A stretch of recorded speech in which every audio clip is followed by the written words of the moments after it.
మహిళా reservation bill, అదేవిధంగా delimitation bill, ఈ రెండింటికి అనుసంధానం చేస్తూ పార్లమెంట్లో మోడీ సర్కార్ పెట్టిన బిల్లులు వీగిపోవడం నిజంగా కూడా ఒక రకంగా ఆశ్చర్యానికి గురి చేశాయి. గడిచిన 12 ఏళ్లలో మోడీ సర్కార్ చేసిన ఏ బిల్లు కూడా వీగిపోలే. చరిత్రలో ఇది బీజేపీకి ఒక పెద్ద ఎదురుదెబ్బ అని చెప్పి విశ్లేషకులు చెప్తున్న పరిస్థితి ఉంది. అయితే నిజానికి ఈ బిల్లు వీగిపోవడానికి కారణం ఏంటి? ఒక పార్లమెంట్లో, లోక్సభలో ఒక ఓటుకు ఎంత విలువ ఉంటుందో మీకు తెలుసా? గతంలో అటల్ బిహారీ వాజ్పేయి నేతృత్వంలో ఒకసారి ఓటింగ్ జరిగినప్పుడు కేవలం ఒకే ఒక్క ఓటుతోటి అటల్ బిహారీ వాజ్పేయి అధికారాన్ని కోల్పోయిండు. కానీ అప్పుడు కూడా అటల్ బిహారీ వాజ్పేయికి తెలుసు ఒకే ఓటుతో నేను ఓడిపోతాను. కానీ అప్పుడు ఓటింగ్కి వెళ్ళారు. సో అదే పరిస్థితి ఈరోజు నరేంద్ర మోడీ కూడా అదే రిపీట్ చేసిండు.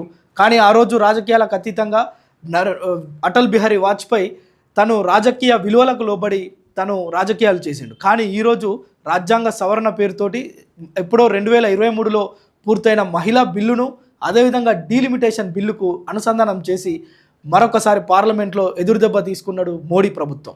దీనిపైన అనేక మంది అనేక విధాలుగా మాట్లాడుతున్నప్పటికీ దీంట్లో ప్రజలకు తెలియాల్సిన అంశాలు కొన్ని ఉన్నాయి. Welcome to real talk with Prem. నేను మీ ప్రేమ్. ఈరోజు ఏదైతే ఈ యొక్క డీలిమిటేషన్కి సంబంధించి మనం మాట్లాడుతున్నామో ఇందులో మోడీ సర్కార్ పూర్తిగా వైఫల్యం చెందింది. ఎందుకు వైఫల్యం చెందింది? రాజ్యాంగబద్ధంగా పార్లమెంట్లో ఈ యొక్క బిల్లులకు సంబంధించి ప్రవేశపెడితే ఖచ్చితంగా గెలిచేది. కానీ 2023లోనే పూర్తయిన మహిళా సాధికారత బిల్లు, మహిళా రిజర్వేషన్ బిల్లుకు సంబంధించి ఇప్పుడు లోక్సభలో నియోజకవర్గాల పునర్విభజన కార్యక్రమానికి శ్రీకారం చుట్టడం, అది కూడా 50% పైగా ఒకటేసారి పెంచేందుకు మోడీ సర్కార్ ప్రయత్నం చేయడం, అందులో అవిశ్వాసమే గెలిచింది, విశ్వాసం లేకుండా పోయింది. సో ఈ పరిణామం అంతా చూస్తే గతంలో ఎన్నడూ లేని విధంగా ఈరోజు మోడీ సర్కార్కు ఇదొక తీరని వెదగా మిగిలిపోయింది. దీన్ని తట్టుకోలేక ప్రతిపక్షాలపైన దుష్ప్రచారం మొదలుపెట్టింది మోడీ సర్కార్. ఏముంది ఇందులో దుష్ప్రచారం?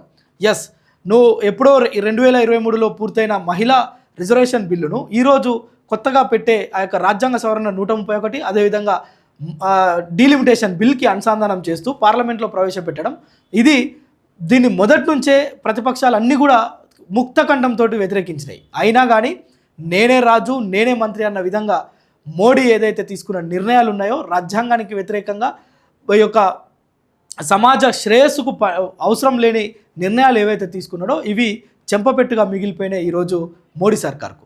సో రేపటి నుంచి కాంగ్రెస్ పైన, ప్రతిపక్షాలపైన ధ్వజమెత్తే కార్యక్రమానికి శ్రీకారం చుడుతున్నారు. ఓవైపు ఎన్నికలు ఉన్నాయి తమిళనాడులో. అలాంటి ఎన్నికలున్న నేపథ్యంలో ఎన్నికల కోడ్ లేదంటే దానికి సంబంధించిన కొన్ని పరిమితులు ఉంటాయి. అలాంటి పరిమితులను ఛేదించుకొని కూడా 3 రోజులు అత్యవసరమైన సమావేశాలు ఏర్పాటు చేసి పెట్టిన ఓటింగ్లో మోడీ సర్కార్ పూర్తిగా వైఫల్యం చెందింది. ఇందులో మొత్తం పార్లమెంటు స్థానాలకు సంబంధించి ఇప్పటికే దక్షిణాది ప్రాంతాలకు మొత్తం ఈ డీలిమిటేషన్ బిల్లుకి వ్యతిరేకం అందరు కూడా, మహిళా బిల్లుకు కాదు. కానీ మహిళా బిల్లును ముందు పెట్టి దాని వెనక కుట్రలో భాగంగా డీలిమిటేషన్ బిల్లును పెట్టడంతో మొత్తం కూడా ప్రతిపక్షాలు ఏకమైపోయినాయి. సో ఈ క్రమంలోనే మొత్తం ఆ బిల్లు వీగిపోయేలా చేసిరు.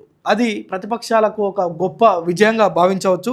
అయితే ఇందులో మొత్తం లోక్సభ స్థానాలు 528. ఇందులో ప్రభుత్వానికి 3/2 రావాలి, అంటే దాదాపు 352 ఓట్లు రావాలి. కానీ ఇందులో ఉన్న సభ్యులు 528 మందిలో అనుకూలంగా 298 మంది వేస్తే వ్యతిరేకంగా 230 మంది వేసారు. మరి 230 మంది వేసిన మొత్తం కూడా పురుషులు కాదు సభ్యులంతా. ఇందులో 100కు పైగా మహిళలు ఉన్నారు పార్లమెంట్లో. సో ఈ క్రమంలోనే లోక్సభలో ప్రవేశపెట్టిన బిల్లులు వీగిపోవడం, దీనిపైన దుష్ప్రచారం చేసే ప్రయత్నం. ఇందులో దుష్ప్రచారం ఏముంది? ఈ యొక్క డీలిమిటేషన్ బిల్లు పెడితే తెలంగాణకో, ఆంధ్రకో, దక్షిణాది ప్రాంతాలకు వచ్చే నష్టమైంది. ఎస్, ఈ విషయంలో ప్రతి ఒక్కరికి, ప్రతి ప్రజలకు తెలియాల్సిన అవసరం ఉంది. ఒక పార్లమెంటు సెగ్మెంట్కి ప్రతి ఏటా ఒక పార్లమెంటు సభ్యునికి ఏడాదికి 5 కోట్ల రూపాయల బడ్జెట్ కేటాయిస్తారు, అది అభివృద్ధి కోసం. అయితే ఇలా 5 ఏళ్లకు 25 కోట్ల రూపాయలు, 25 కోట్లు ఒక నియోజకవర్గానికి పోతాయి, ఒక పార్లమెంటు నియోజకవర్గానికి. సో ఇప్పుడు ఇలా 50% పెంచే ఈ యొక్క ప్రక్రియ ఏదైతే ఉందో డీలిమిటేషన్ ప్రక్రియ గడిచిన 50 ఏళ్లలో లేని విధంగా ఈరోజు మోడీ తీసుకొచ్చిన దానికి ఏంటి పరమార్థం అంటే, ఒక ఉత్తరప్రదేశ్, మధ్యప్రదేశ్, మహారాష్ట్ర ఈ 3 ప్రాంతాల్లోనే దాదాపు 100 నుంచి 150 స్థానాలు పెరుగుతున్నాయి. మొత్తం దక్షిణాదిలో కూడా 50 నుంచి 60 పెరుగుతలేవు. కానీ కేవలం 3 రాష్ట్రాల్లోనే దాదాపు 100 నుంచి 150 స్థానాలు పెరుగుతున్నాయి. దీనివల్ల జరిగే ప్రమాదం ఏంటంటే ఇక ముందు ఎప్పుడు కూడా భవిష్యత్తులో దక్షిణాది ప్రాంతాలకు సంబంధించిన వ్యక్తి నాయకుడు ప్రధానమంత్రి కాలేడు. ఎందుకంటే కేంద్రంలో రాష్ట్రంలో ఒక ముఖ్యమంత్రి కావాలంటే అక్కడ ఎగ్జాంపుల్ 100 స్థానాలు ఉంటే అందులో మ్యాజిక్ ఫిగర్ 51 సీట్లు కనుక ఒక పార్టీకి వస్తే ఆ 51 సీట్లు గెలిచిన వ్యక్తి ఆ పార్టీ ఏదైతే ఉందో అది ముఖ్యమంత్రిగా చెలమని అవుతుంది. సేమ్ కేంద్రంలో అధికారంలోకి రావాలి. ఈరోజు మోడీ సర్కార్ వచ్చింది అంటే కారణం పార్లమెంట్ సభ్యులు ఎక్కువగా ఉండడం. మొత్తం దేశవ్యాప్తంగా బీజేపీకి పార్లమెంటు స్థానాలు ఎక్కువగా గెలుపొందడమే ఈరోజు మోడీ అంటే నిర్విరామంగా ఇప్పుడు పరిపాలిస్తున్నాడు.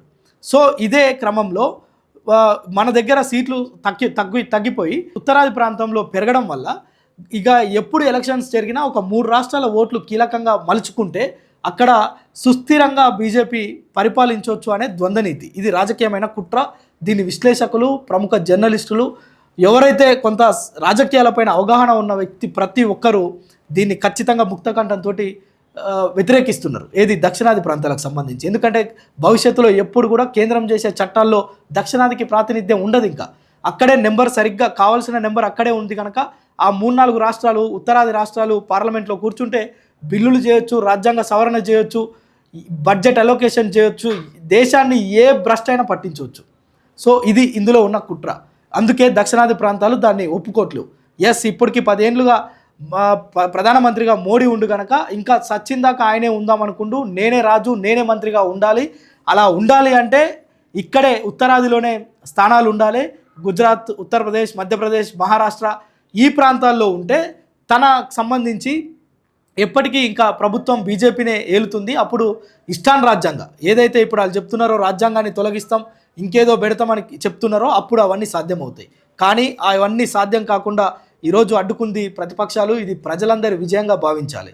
సో అందుకోసమే ఎవరైనా అధికార ఏదైతే దీంతో ఉంటారో అధికార మదంతో ఉంటారో మేము ఏది చేసినా చెల్తుంది అనుకుంటారో అలాంటి వారికి చెంపపెట్టే ఈరోజు లోక్సభలో జరిగిన పరిణామం. సో ఇందులో ఇంత రాజకీయ కుట్రలను ప్రతి ఒక్కరూ తెలుసుకుంటేనే దీనిపైన ఒక అరగంట స్టడీ చేస్తే చాలు. దీనివల్ల వచ్చే ప్రయోజనాలు ఏంటి, డీలిమిటేషన్ వల్ల వచ్చే ప్రయోజనాలు ఏంటి, మనకు జరిగే నష్టం ఏంటి అనే విషయాలు కనుక 2 నిమిషాలు చూస్తే ప్రతి ఒక్కరికి అర్థమవుతుంది.